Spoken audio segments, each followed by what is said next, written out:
happened? Because you weren't born blind, right? You became blind later in life. So what was your motivation to move to Canada? And welcome to Canada. Well, Do you remember what book you asked us to read? Roots. Roots by Alex Haley, yes. Hi, everybody. To commemorate hitting our 1,000 subscriber goal this year, we wanted to sit down with a longtime subscriber, collaborator, and friend of the channel who has an incredible story to tell, Tomi Waziri. Right Here Audio was created to serve Tomi and people like him who experience barriers to accessing literature. And Tomi's life and journey is one story that we really wanted to bring to our audience. And so we hope that you love listening to him as much as I did. Thanks, everybody, and enjoy. And are you ready for me to start the interview? Yes. Okay, so Tomi, thank you so much for sitting down with me and agreeing to do this interview. So, thank you so much, first of all. It's nice to be here doing this with you as well. Thanks for finding me worthy of this interview and my story. Do you remember how you and I met and how we first connected between like the Tomi Waziri channel and Right Here Audio? Yeah, I think it was on YouTube Yep. through the comment section, Yeah. but I've always remembered. Did you? Okay, because Yeah, it was like an inspirational quote video, yeah, and I was just mindlessly scrolling on my recommended, and I was like, okay, I'll listen to some inspirational quotes. And then I like to look at the comments, and your comment was one of the top ones that said, I became blind. I was shot in the face, and I became blind as an adult, and I want to inspire people. Like you just said, you were just talking yeah, about your story. And yeah. for me, it was when I just started the Right Here audio channel and I Mm, was looking for people who want media that's accessible for them. And you were exactly that person. So I couldn't ignore it and I had to reach out. And I didn't think that you would respond, but you did. So that was amazing. And then when I first asked you, I was like, "Are there any books that you want me to read?" You said, "Yeah, but it's a really long book." And I said, "Let's go, let's do it." Like you're the person that I want to make something for, and who faces the same barriers as you. And there are many people who face the same barriers as you. So I really wanted to share that story for our audience because it's such a mm, big deal. And that takes me to my next question. So you asked us to read. Do you remember what book you asked us to read? Roots. Roots by Alex Haley. Yes. Yeah. Why did you want us to read Roots by Alex Haley? Growing up, I remember my dad and my mom used to talk a lot about that story, Mm. the history of, Africa and Africans, right from the slave trade. They read about, a lot of inspiring stories, how Africa and Martin Luther King, you know, um, when they were fighting for the rights for Black people to vote, Mm. kind of stories, it really intrigued me. Mm. I come from the angle of hate. No, it wasn't for me. It was I just wanted to know the history of how did Black people liberate themselves. How do we fight to let other people know that every human being is the same, Mhm. regardless of your color, regardless of your race. I wanted the roots of it, and that title itself, roots. So I looked it up and I remember my dad shared a little bit of that story, roots. So and it was a long one, and there wasn't this AI Mhm. that could read. It was all robotic voices. Mhm. And that was when you were asked if there was a book, immediately I remember Roots. I remember. That's awesome. Okay, well, now that Roots has been made available on YouTube, it's amassed over 45,000 views, Wow, and it took 40 recorded readings for us to finish it. So, wow. Tomi, when you requested us to make an accessible format of this book, did you think that it would be so widely received by others? I never thought it would be widely received. I just thought I'll, I'll be seeing like one view, It would be just you. and and and I thought that one view will be me, Oh my God. or two views or three views. I never knew. So it tells that there are people who want to know the stories, like the roots, because people. And I remember I was going through the comments, and some people said they had it as their project Mm-hmm. in school, and oh, thank you so much. This was our project in school, and listening to a human voice. I was so proud of myself. I was so happy that at least I some Yeah. people find it useful. Yeah, so I was happy about it. Yeah, I was happy. I was very surprised too. And it really, brings it home that like something that's not accessible to you is also not accessible to many other people. And they are not necessarily blind, but Yeah, they might be dyslexic. They might have any kind of thing that makes it that they can't access Roots by Alex Haley, but they want to. You started the fire there to get yeah, someone else to make it for you, and then so many people around you also got to benefit from accessing that book. yeah. How does that feel for you? Well, I feel like I feel fulfilled about that, Mm. especially knowing fully well that a lot of people, that number of people, found interest in it, and like you said, so many people for different reasons. In fact, that number 40 plus, listening to you say that now, I'm so proud of myself. It took me a while to search and get that information, like that long PDF file, Mm. because I was so interested in that story. In fact, reading it was a long read, and it was, especially with the accessibility, getting to switch, chapters. Sometimes it could be Mhm. it could be a daunting task. So getting you to read it was, and your soothing voice was Thank wonderful. you. So yeah, and I'm sure other people are, they found your read very, very useful, I and that makes me fulfilled. I love that. That's Yeah, awesome. Now I'm gonna like kind of switch gears because you said that you're from Lagos, Nigeria, and that is where all of your family members are from, right? And you had yeah. lived there most of your life. So Mm. you recently, I think you're calling in from Winnipeg, Canada, right? Yes, Yeah. Winnipeg, Manitoba, Yes. Oh, Canada. yes. And that is a huge move. So I wanted to ask you, what was your motivation to move to Canada? And welcome to Canada. Well, I must be frank. Mhm. The I'm a very futuristic person, Mhm. and the way Nigeria, my country, is structured, it's not structured towards welfare, supporting persons with disabilities. There's no support of such, and also, the insecurity was becoming alarming. Mhm. There's a lot of insecurity going on in Nigeria. So knowing all of this, fully well knowing this, and my future as a person with disability in Nigeria, I didn't see myself doing well in the next 2, 3, 5 years. Mhm. And being someone who used to watch a lot of American movies, Mhm. and I did my research. I was scared of the gun violence also. Ah, So, and I've always loved the folk music, American history, and all of that. You know, just like I said about roots and what have you. right. So I said, which country is similar to America? And they don't have this gun violence like America. I'm not saying, I'm gonna get to America and I'll be shot at. No, there Right. was that trauma of being shot, Mhm. getting to live with that, being blind, and as a black person, knowing that okay, some people get shot, and a lot of history about the stereotyping still going on till today. I didn't want to be a part of that. Mhm. So I switched to Canada. I said, okay, Canada will be good.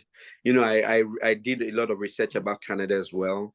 Yeah. How Canada is the second best country in the world. I'm proud to be here now. How the people can be very welcoming, Mhm. even though we know that not all countries are perfect. Every country has their own ups and downs. But for me, the goods outweigh the bad. Mhm. Okay. So that was what made me make that choice about planning to come to Canada. Because so eventually my wife applied to the University of Manitoba, Wow. and that was how she got her admission. and I was given a full-time work permit. And that was how, long story short, we moved to Winnipeg, Manitoba, Canada. I like saying it that way because I love Canada. Done that as well. I also looked up, oh, what does Canada have for someone like me? So I realized that it's a very supportive society. I looked up something. I remember I came across entrepreneurs with disability associations like that. You know, government. I looked it up. I realized that if a blind person was going to start a business, the government will support. There were grants. Nor there's nothing like that in Nigeria. You know, so I was like, oh wow, this is amazing. You know, and also for kids, you know, there's the Canada childcare benefits. Even though I don't want to rely on that, as a white person, I saw that as, oh, Canada is gonna love me, you know, you know, and support my kids just in case. Oh, there are times where things may be tough. At least I know my kids will be fine.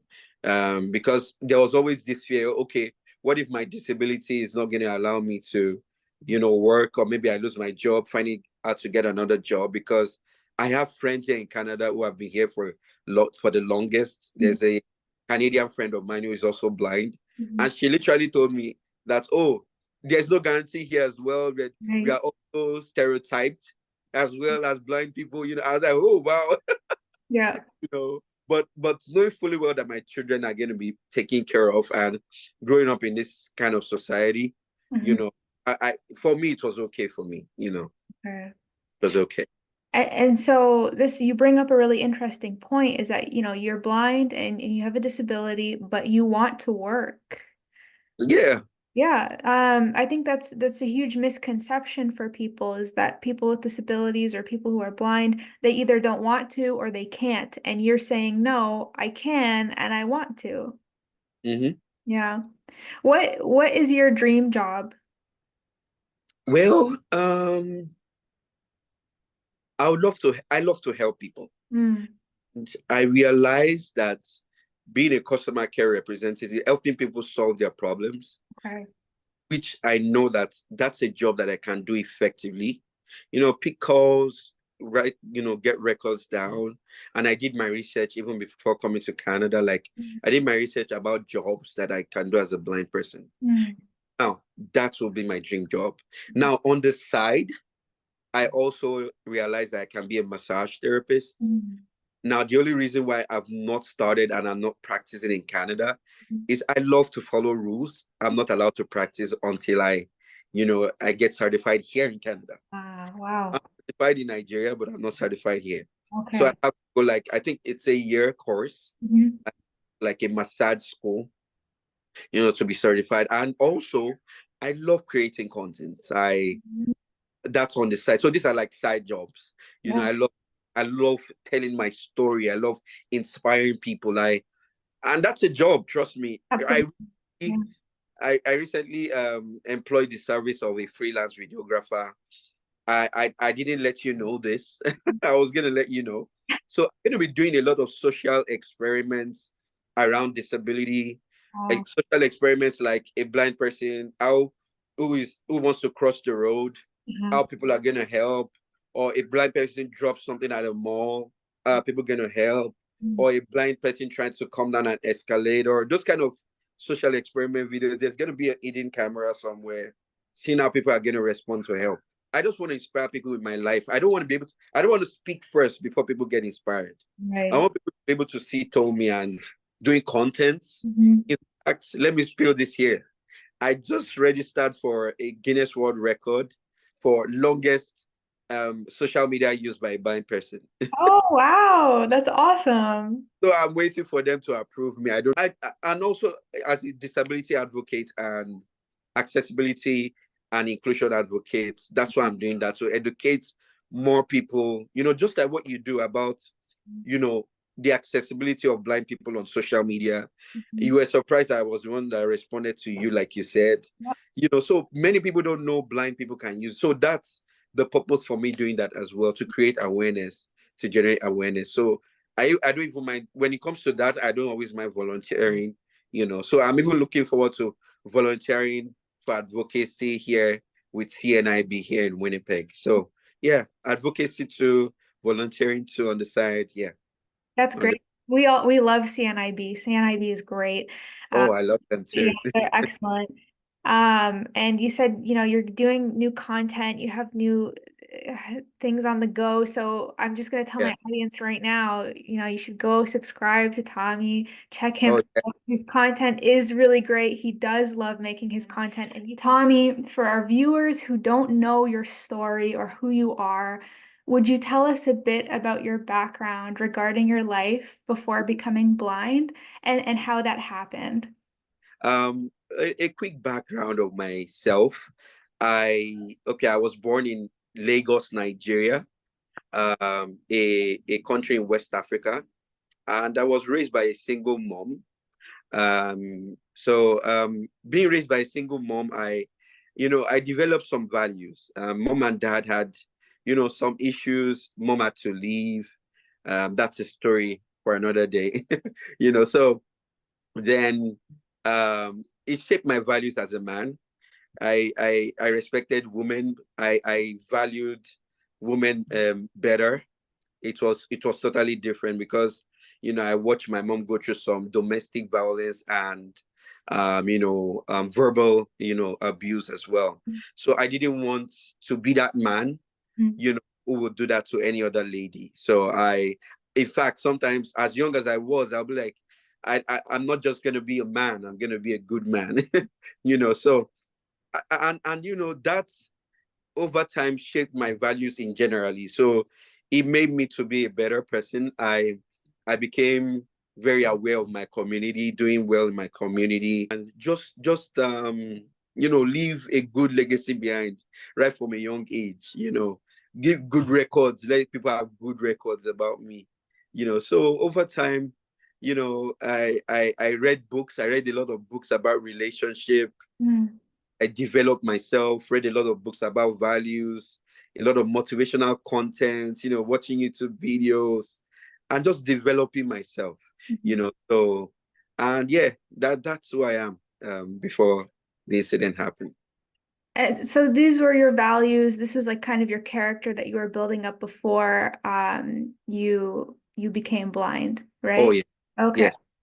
And would you say that your values and your character changed after that incident, or did they stay the same? Like, how do you feel as a person now?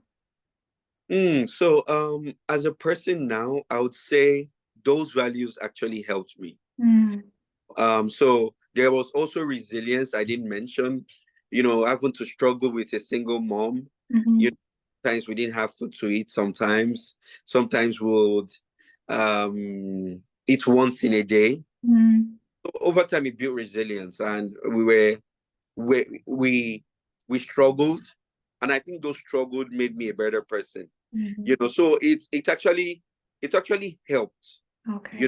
growing up that way and having to struggle. And now when, my incident happened, when I became blind, it actually even made me better. So I think it helped in a way. Yes. Mhm, mhm.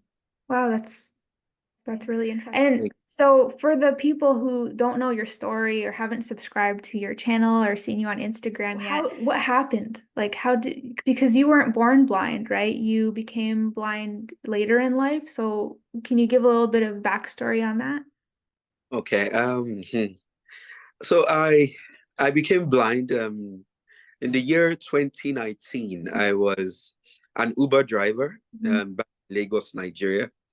I was I picked up a rider from a a a part of the city in Lagos called um, Victoria Island, and the name of the estate is I remember this things vividly is 2004 estate. Yeah, and picked up a rider. We started the journey, and I asked the rider if I should use the Google Maps, and she said yes, why not? And we started the journey. So, and this was when I was 27 years old.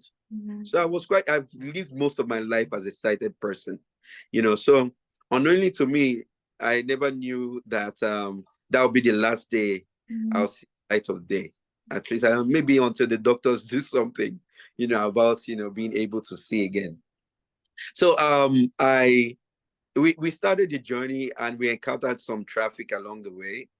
And unknowingly to me, I saw two young men, like teenagers. They're very young.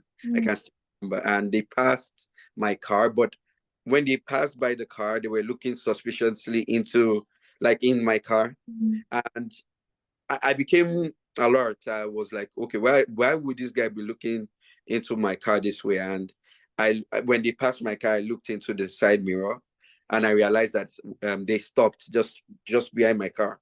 And at that point, I felt something bad was gonna happen, because I literally saw one of them from the side mirror. I saw one of them like reach out into his pocket and wanted to pick something out, or maybe I thought it was a weapon, and so it turned out that it was a weapon. And they came back to the car. The one beside my door had a gun.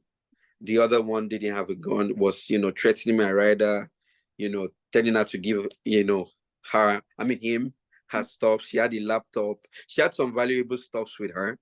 And the one beside me was like, give me your phone, and aimed the gun at me. And I was in shock. I didn't even respond. I didn't know how to respond. This was the first time I'll see a gun, aimed at me that way. The times I knew I've seen a gun aimed at someone that way was in the movies. So long story short, everything happened in within a minute. So I made a decision. So let me give him the phone and let him just go.